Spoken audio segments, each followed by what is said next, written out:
하나님 말씀 요한복음 하나님 말씀 요한복음 1장 13절입니다. 다 같이 한 목소리로 받드리겠습니다. 시작. 이는 혈통으로나 육정으로나 사람의 뜻으로 나지 아니하고 오직 하나님께로부터 난 자들이니라. 아멘.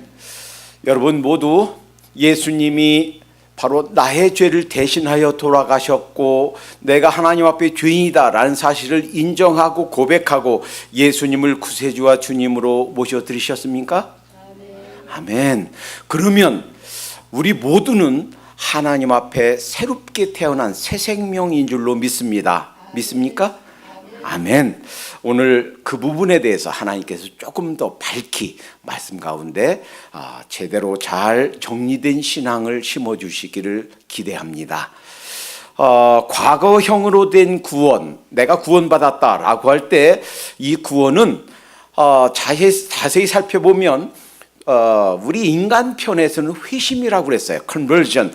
이 회심은 두 가지로 이루어진다고 그랬죠. 그래서 두 번에 걸쳐서 하나는 회개, 하나님 앞에 하나님 제가 죄인입니다.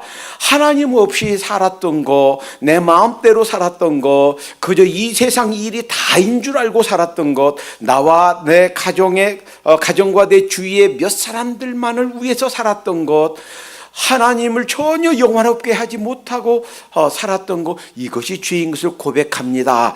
이 죄로 자아로 내 인생으로 달려가던, 세상으로 달려가던, 물질로 달려가던 삶에서 돌이켜서 하나님께로 그 방향을 전환하고 하나님께서 이루신 일, 그 십자가의 큰 은혜, 이것을 믿고 하나님께로 향한 것, 이것이 믿음이라고 그랬어요. 그래서 회심, 컨버전은 우리 죄에 대한 회개와 repent와 그 다음에 믿음, believe, 이것이 합쳐져서 회심이라고 그랬습니다. 그런데 그것은 우리 인간 편에서 볼 때 회심이고요, 똑같은 사건을 하나님 편에서 볼 때, 하나님 편에서 우리 인간의 구원을 볼 때는 그것은 오늘 본문 말씀에 보여주신 새로운 탄생이다라는 거예요.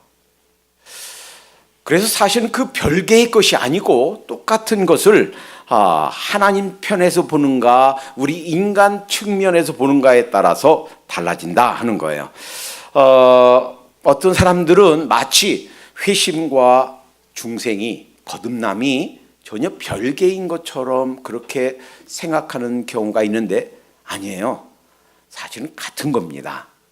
그리고 또 같은 거란 증거는 오늘 본문 요한복음 1장 13절 주시기 바로 직전 12절에 보면 영접하는 자 곧 그 이름을 믿는 자들에게는 그랬어요. 그러니까 영접한다 하는 것이 무엇인지를 다시 설명해 주세요. 영접한다는 것은 믿는 거예요.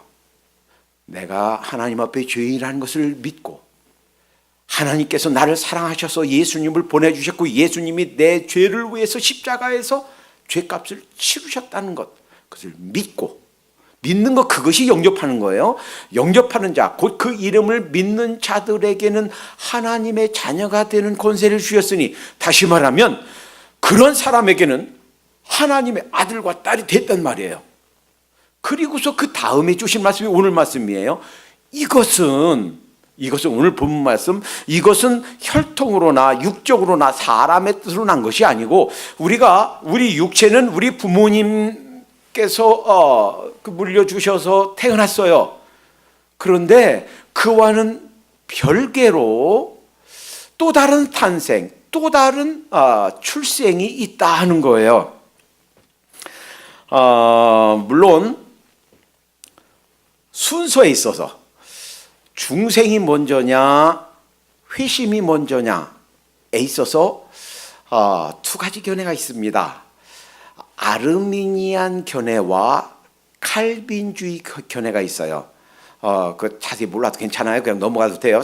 그러니까 아르미니안 그 견해를 따르는 교단은, 대표적인 교단이 감리교, 성결교, 구세군, 순복음 교단, 이런 교단들이 아르미니안 쪽을 따르고 있고, 주로 그리고 침례교의 한 절반 정도가 아르미니안 쪽을 따르고 있고, 그리고 장로교 계통 교단과 나머지 침례교 절반이 칼빈주의 쪽을 따르고 있습니다. 그런데 이 아르미니안 쪽에서는 우리가 믿고, 즉 회개와 믿음이 먼저 있고 그 다음 그 결과로 중생, 거듭남이 있다라고 보고 있고, 반대로 이쪽 켈빈주의 쪽과 반쪽 침례교 반쪽에서는 아니다. 중생이 먼저 있고 거듭남이 먼저 있고 그 다음에 그 결과로 우리가 회개하고 믿게 되는 것이다. 중생이 먼저다라고 그렇게 주장합니다. 그럼 담임 목사님 생각은 뭐예요? 저는 켈빈주의 쪽이에요. 그래서 중생이 먼저다라고 생각해요. 근데 그거 다 설명할 시간도 없고 그럴 필요도 없고요. 그러나 이것은 학자들이 따지기 위해서 순서를 그렇게 얘기를 하는 것뿐이지 실제로는 동시에 일어나는 일입니다. 그러니까 이걸 굳이 뭐 이것이 먼저냐 저것이 먼저냐 따지는 것과 관계없이 우리가 믿게 되고 우리가 회개하고 믿게 되는 것, 이것은 하나님께서 우리를 새롭게 탄생하는 일과 동시에 일어난다는 거예요. 그러니까 우리가 회개하고 믿을 때 우리를 새 생명으로 태어나게 하는 것, 이것이 거의 동시에 일어나는 거라서 이것을 순서를 따지고 하는 것이, 구분하는 것이 사실은 무의미할 수가 있다라는 겁니다. 이 중생에 대해서, 다시 태어나는 것에 대해서 예수님께서 아주 중요한 교훈을 요한복음 3장에서 주셨어요. 그리고 이 요한복음 3장은 성경 전체의 요약이라고 할 수 있어요. 그 중에서 요한복음 3장 16절은 성경 전체를 요약하고 축소하고 응축하면 요한복음 3장 16절이다 이렇게 사람들이 얘기해요. 그런데 이 요한복음 3장 16절은 그리고 요한복음 3장은 어떤 계기로 주셨냐면 니고데모라고 하는 사람에게 니고데모와 대화하면서 주신 말씀이에요. 니고데모는 어떤 사람인가? 유대인의 공회 70인으로 이루어진 산헤드린의 멤버예요. 그 얘기는 유대인들 중에서 가장 율법에 정통하고 덕망이 있고 그 다음에 많은 사람들에게 칭송받고 학식이 있고, 그러니까 우리 지금으로 치면 국회의원이에요. 나라의 일 전체를 의사결정하는 대표 70명 중에 한 사람이에요. 이러한 덕망이 있고 학식이 있고 율법을 알고 있는 이 사람이 예수님께 와서 묻는단 말이에요.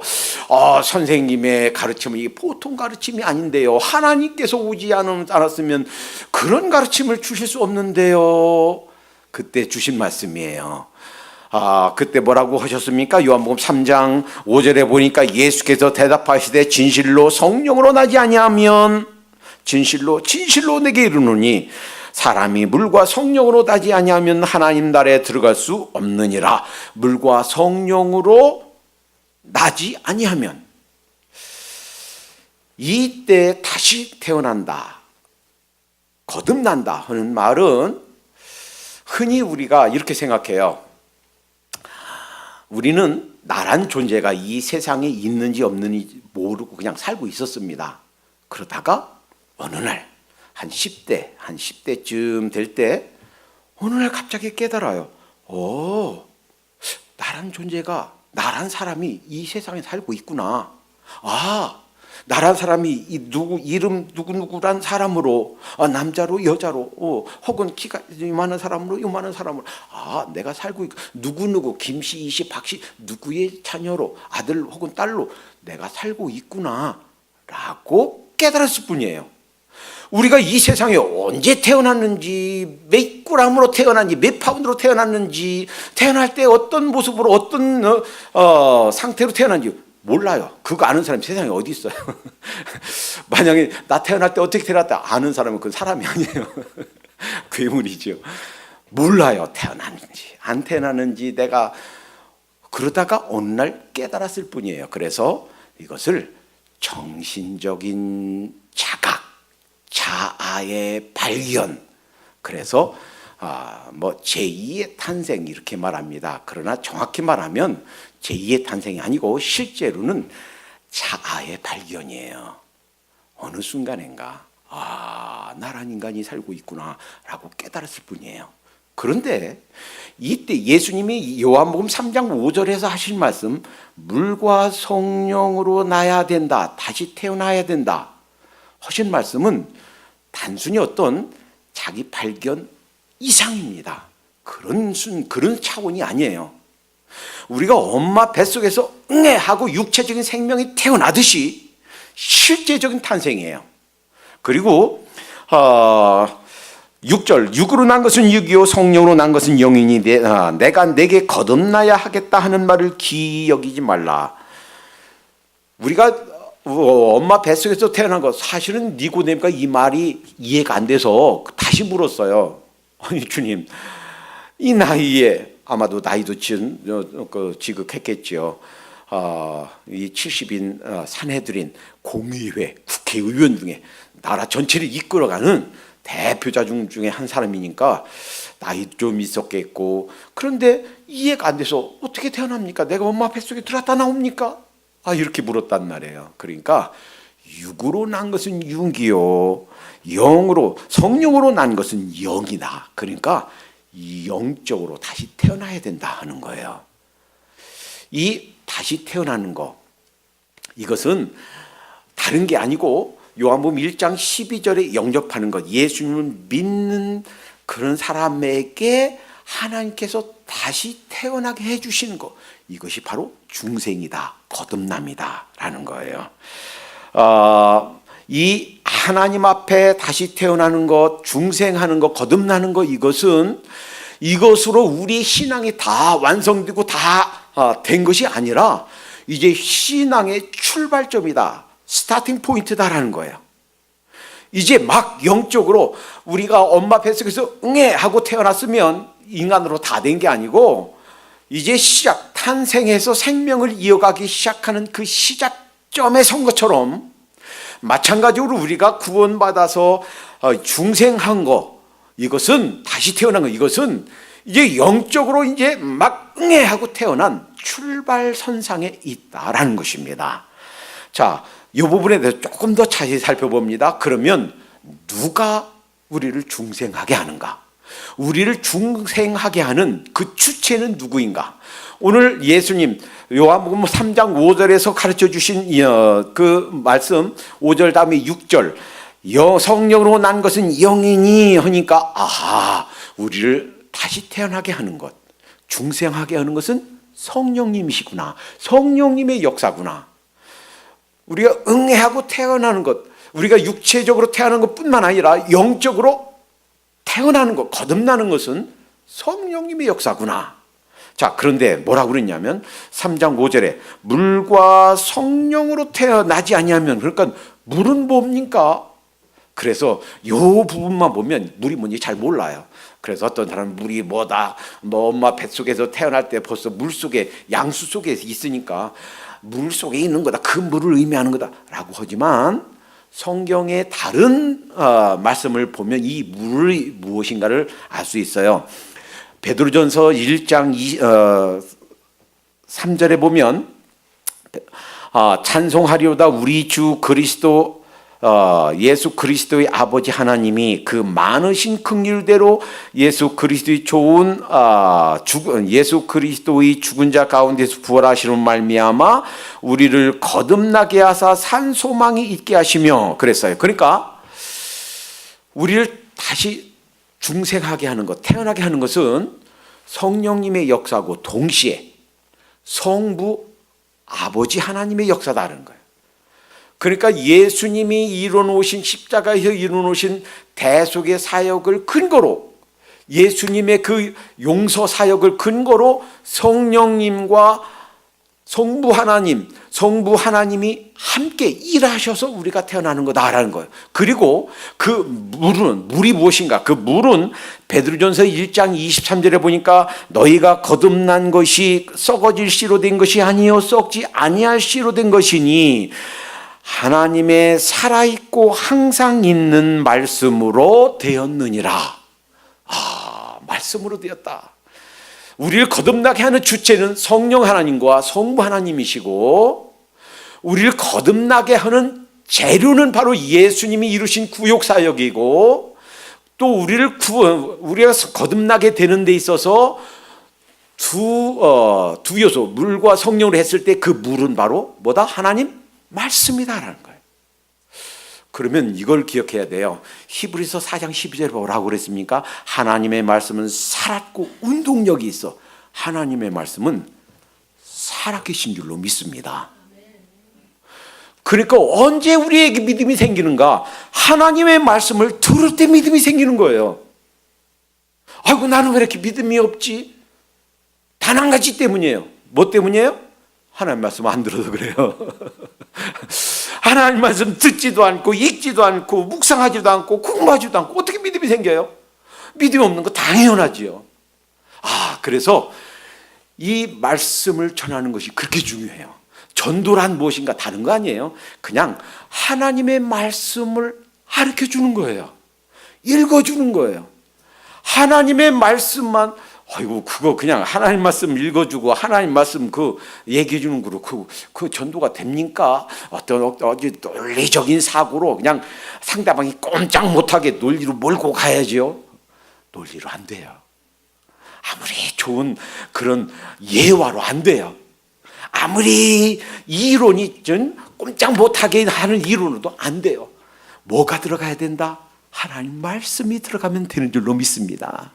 그 말씀이 우리 영혼을 살리게 해요. 죽은 영혼을 일으켜 세워요. 왜? 말씀이 살아있기 때문에. 그래서 우리가 중생하게 되는 것은 물과, 즉 살아있는, 항상 있는, 살아 역사하는 하나님의 말씀과 성령님의 역사로 되는 것이 중생, 즉 거듭남이다라는 거예요. 자, 그러면 이 주체가 바로 하나님, 우리의 구원, 우리의 중생 문제를 우리가 중생하게 하는 주체가 성부 하나님, 성령 하나님이다라는 사실을 기억하면서 우리는 너무 자만하지 말아야 되겠어요. 저 사람은 그렇게 믿음이 없고, 결국은 저렇게 결국 세상길로 갔어. 나는 이렇게 믿음이 있고 나는 구원 받았는데. 우리가 교만하거나 자만하지 않을 이유는 내가 한 일이 아무것도 없다라는 거예요. 구원에 내 공로가 들어간 것이 한 개도 천토만큼도 없다는 거예요. 왜? 내가 구원받게 된 것, 내가 중생하게 된 것은 성부 하나님과 성령 하나님께서 물과 성령으로, 즉 말씀과 성령님의 역사로 주신, 값없이 주신, 그렇다고 해서 무가치하다는 뜻이 아니에요. 값이 너무너무 커서 산정할 수가 없는 값이에요. 어떤 값이에요? 이 우주 만물을 지으신 성자 하나님, 그분의 생명값이에요. 그분의 생명값을 치르고 여러분과 저를 구원하신 줄로 믿습니다. 이 은혜로 우리를 중생케 하셨으니 우리 할 것은 그저 감사합니다. 감사합니다. 눈물로 감사하는 것밖에 할 것이 없는 줄로 믿습니다.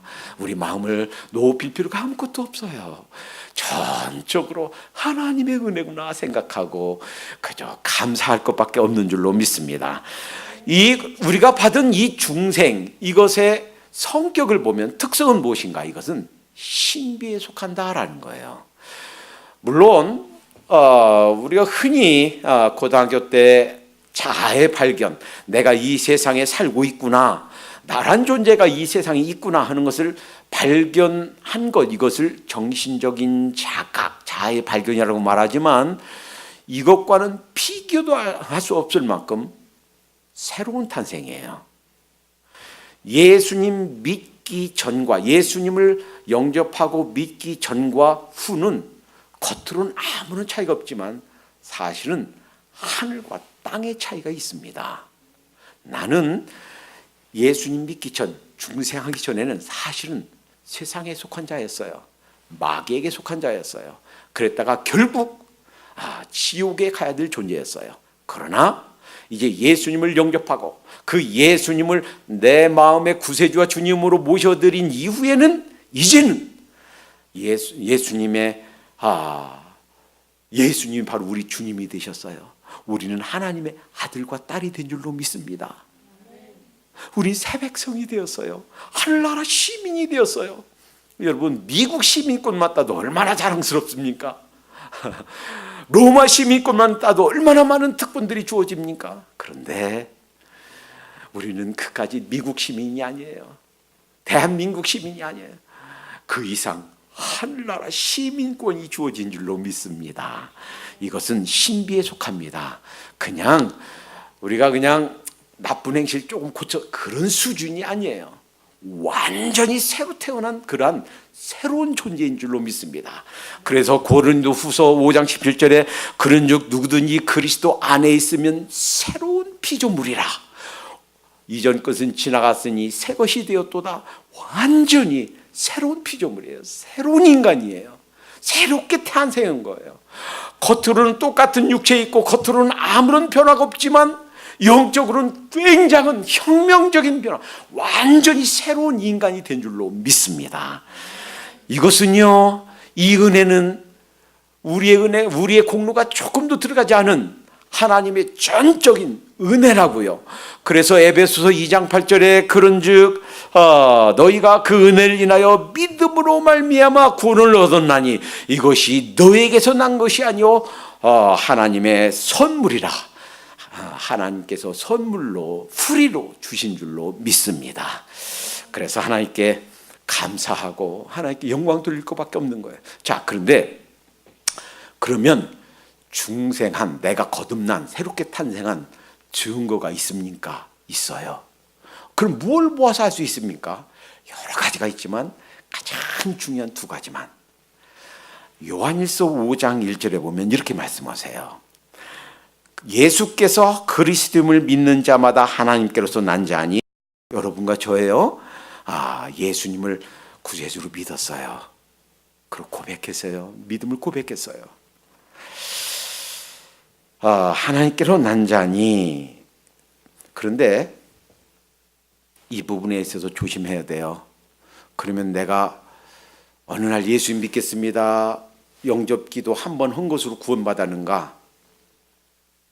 그 부분에 있어서 우리가 조심해야 된다고 그랬죠.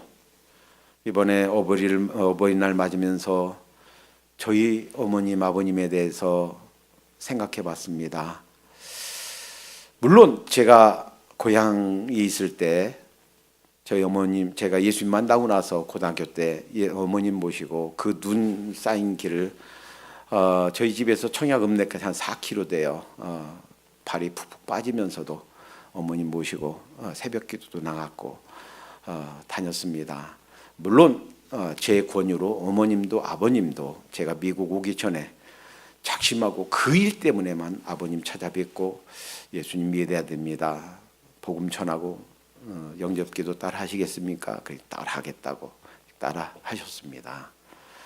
그리고서는 제가 이제 고향 떠나오고 부모님 모실 기회가 없었어요. 교회 안 나가셨습니다. 하나님 영화롭게 해드리지 못했습니다. 물론 저희 아버님 이제 산소 다 완성하고 그때 그 장례 예배, 입관 예배 이제 드리러 온 목사님에게 부탁했어요. 축도는 내가 하겠다고, 나한테 축도 시간을 달라고. 그래서 축도하기 전에 그 모인 가족, 일가, 친척 다 복음 다시 전했습니다. 예수님 영접하십시오. 아버님, 어머님 예수님 영접했기 때문에 아마 하늘나라에 계실 거라고. 그리고 복음 전하고 거기는 가족 친들 다 수시면 다 예수님 영접기도 따라했습니다. 그리고서 수년이 지났습니다. 그리고 그동안 제가 공부해온 것, 그동안 가르쳐온 것, 이 말씀을 묵상해오면서 다시 반성하고 다시 반성합니다. 하늘나라에 가면 우리 엄마 아빠 계실까? 그런데 너무도 서글프게 아마 안 계실 것 같다라는 거예요. 단지 영접기도 한 번 했다 하는 것으로 구원받았을까? 중생했을까? 했으면 좋겠는데, 거기 계셨으면 좋겠는데 아마도 안 계실 것 같아요. 제 마음이 무너집니다. 그래서 이번에 한국 나가면 다른 거 다 그만두고 일가 친척 형제들 사돈의 발전까지 아직 살아계신 분들이 있으면 다 만나고 보고 싶어요. 이 복음 전하고 싶어요. 단지 영접 기도만이 아니라 주님 안에서 주님으로 고백하고 하나님을 하나님으로 섬기는 삶을 살아야 되겠다고 오늘 그 설명드리다 말하는데요. 요한일서 5장 1절에 보면 이런 말씀, 그렇게 말씀하셨단 말이죠.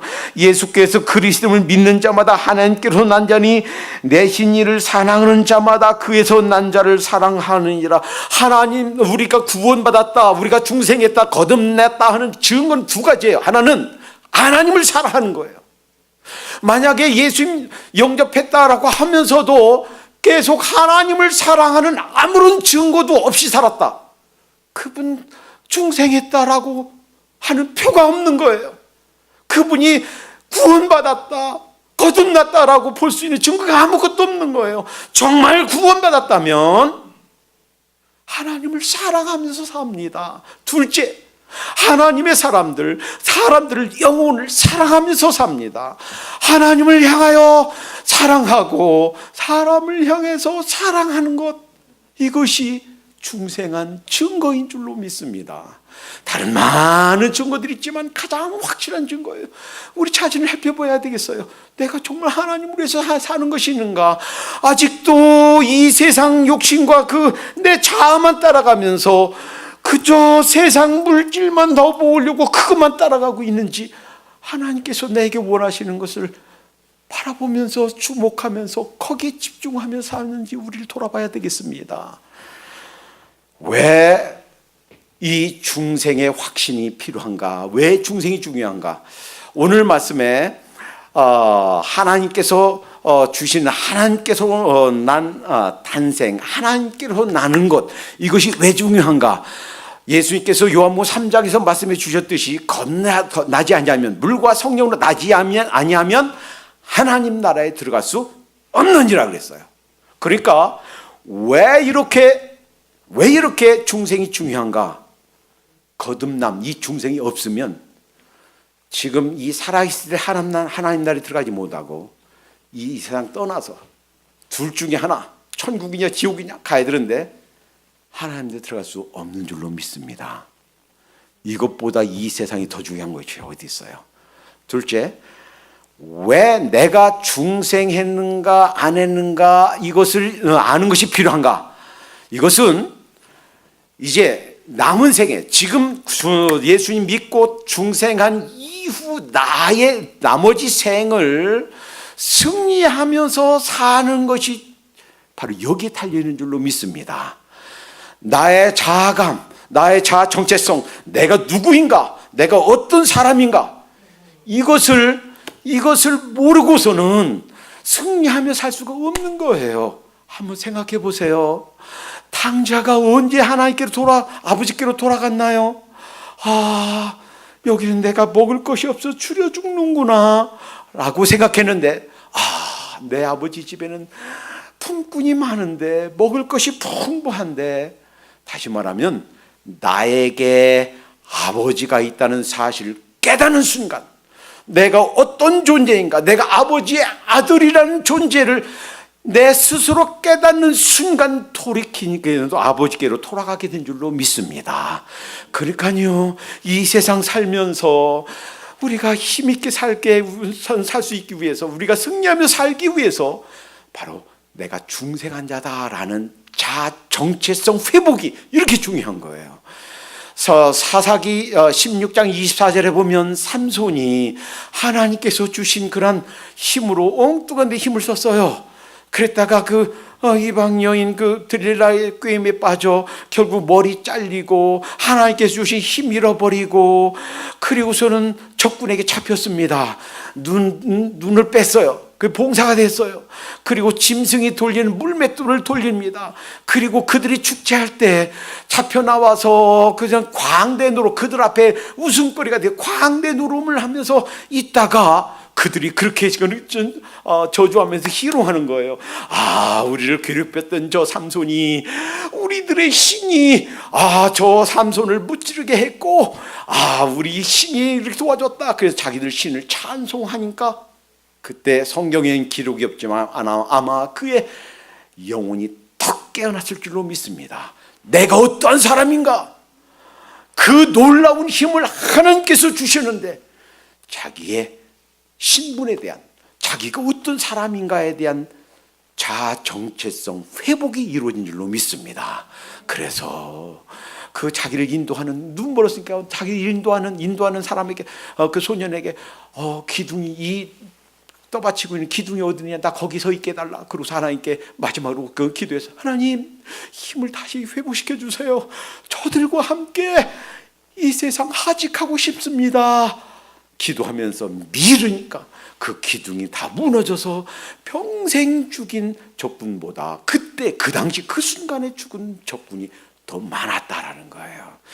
그러니까 우리가 이 남은 생애를 다시 태어난 새로운 탄생을 한 그런 하나님의 백성으로 힘있게 살기 위해서 이러한 내가 중생한 자다, 하나님께서 나를 다시 태어나게 하셨다, 새로운 탄생을 주셨다라는 것 깨닫는 것이 필요한 줄로 믿습니다.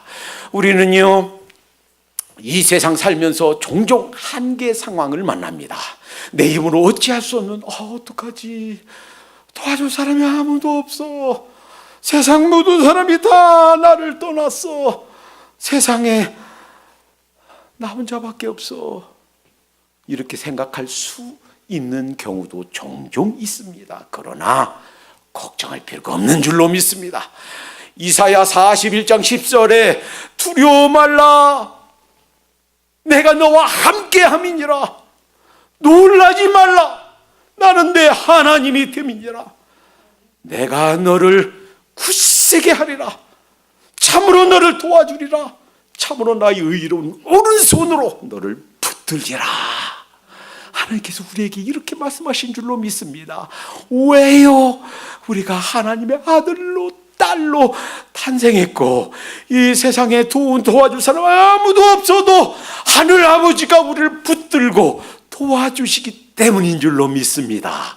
그 하나님 초청하면서, 그 하나님 의지하면서 힘있게 승리하며 자신감 있게 살도록 하십시다. 사랑의 하나님, 감사합니다. 저희를 이 세상에 살게 하면서 하나님의 백성으로 새로운 탄생 주셔서 거듭나게 하신 것 감사합니다. 저희들의 공로가 아니라 말씀과 성령님께서, 성부 하나님께서 은혜로 저에게 주신 선물인 줄로 믿습니다.